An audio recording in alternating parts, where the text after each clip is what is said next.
Hi, how you doing? And welcome back to another video on the channel. So we've looked at the defenders, we've compared the midfielders. It's about time we take a look at the strikers and not only establish which ones are the best options overall, but where are the value players, those underrated differential strikers that everyone else might be ignoring that you could get into your team to help you out. If it does help, please do subscribe. Honestly, I'm a small channel trying to grow, and the support in pre-season has been amazing. So if you can help us continue to do so, I would really appreciate it. And the mini league code is in the title of the video as well. So if you want to go challenge yourself, see how you do against me this season, go join the mini league. It'd be great to have you on board.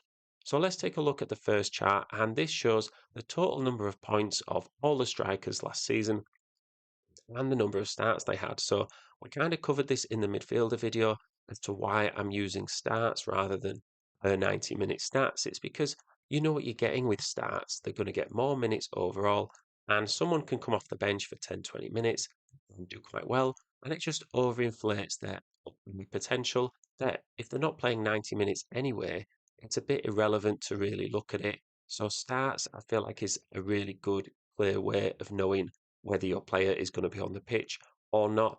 And immediately when I look at this, you can see that there's a clear separation between, say, usable strikers and not so usable strikers on the left-hand side. A bit different to the midfielders. We were able to look at midfielders on the left side of the chart that did have high upside. I don't really see that as much in the strikers. Maybe you could look at a Rodrigo Muniz or a Matisse Tell, but you don't see their situations being as significantly changing to make them a more viable option. I think one person we need to discuss is Jared Bowen. Last year he was listed as a midfielder, so he was getting an extra point for a goal and an extra point for a clean sheet. Not that West Ham kept many clean sheets, but this season he's listed as a striker. So wherever he is on these charts, I would maybe just place him in your mind a little bit lower. The points totals probably will drop off even now he's up front. There's also no Gyökeres here because I did try and predict his FPL points, but it just wasn't clear enough, and I didn't want to add him into the chat. And there's going to be players who join the league in transfers and players who swap teams in the league, and the data is going to change as a result. So I just think you need to bear that in mind. And really, what this first chart tells me is that unless you're going to go for a 6.5 million striker, you kind of just need to go cheap as possible. So there's no point looking at a 5.5 million bracket. Really, you might as well just save that money, stick someone on your bench as your third bench option, and go for 4.5 rather than someone in between that and 6.5. So just like the midfielder chart as well, there's not too much movement at the top end of the chart, so on the right-hand side, and that's because a lot of these players played pretty much every game, so they didn't miss that many games, and you're not left wondering what their potential points could have been. What you see is what you get, and they maximize their points potential by playing so many minutes. One area where it is interesting is here because Erling Haaland has now got that separation from Ollie Watkins. On the previous chart, he was a lot closer, and that tells me that he has that big points gaining potential. In any game, he can a ton of points for your FPL team, which shouldn't be shocking news to anybody, really. There's not anything groundbreaking. I think it does just show that he has that tenable potential. And when he does play, it's clear that he offers quite a lot in terms of big returns. He didn't get the games last season.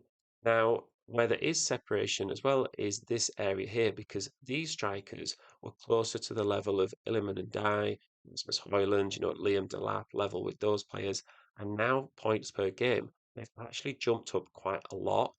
And what that tells me is that even though they were starting less, when they did play, it was really beneficial. They actually got a lot of points. Now, this is only useful if their situation has changed and we think they're going to get more starts this season. So let's take a Dominic Solanke. Say he was injured for a lot of last season. That's why he didn't start every game.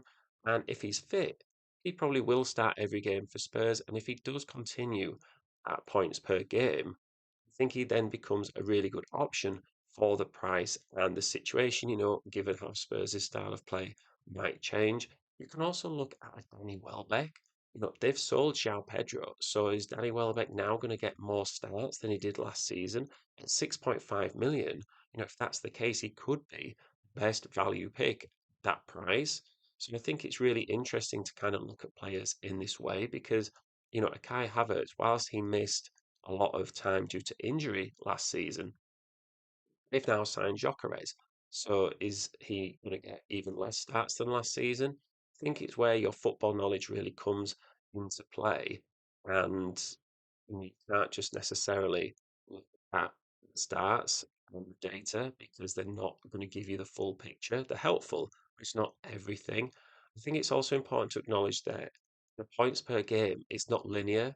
So I'm not saying that Haaland is going to get 6 points every game he plays. Sometimes he might get 20 points. Sometimes he might get 2 points.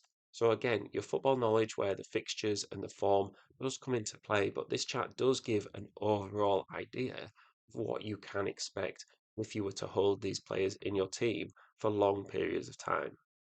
For the final chart we're going to look at, and what I think is the most interesting chart, is the FPL points per million. So this is how far does your money go with your transfer budget in terms of what are you getting? And I think immediately we can see that someone like a Haaland, it's just not necessarily worth the price in terms of value. When you're paying that money, you're paying for someone who you're going to captain most weeks. I think you're also paying for someone who can get high attacking returns per game. But in terms of his overall value, there is a huge drop off here compared to the rest of the players and the strikers. And I think when you look at, say, Danny Welbeck, Strand Larsen, and Jimenez, there's three strikers there, pound for pound probably better than Erling Haaland. And again, you take the fixtures, you take the high point scoring potential into account because none of these three players are likely to score you a hat trick and get you an assist like Erling Haaland can do. But when we look at the totals for prices, if you were to get in Erling Haaland at 14 million, your other two strikers at a minimum would be priced at 4.5 million each, right? That you have to fill those slots. So you can't just have no strikers there. So that comes to a total of 23 million at a minimum. If you were to get in Welbeck, Strand and Jimenez, that'd come in at 19.5 million. So it depends on what you want with that extra money for the rest of your team. Of course, you can upgrade one of those three strikers as well. You could get in an Ollie Watkins. You could almost get in a Alexander Isak for the same price as Haaland and two 4.5 million strikers. Now, you can also go the other way and drop one of those three strikers to a 4.5 million striker and have them on your bench and not use them because unless you're going to play all three at the same time, one of them won't be scoring you points anyway in your lineup.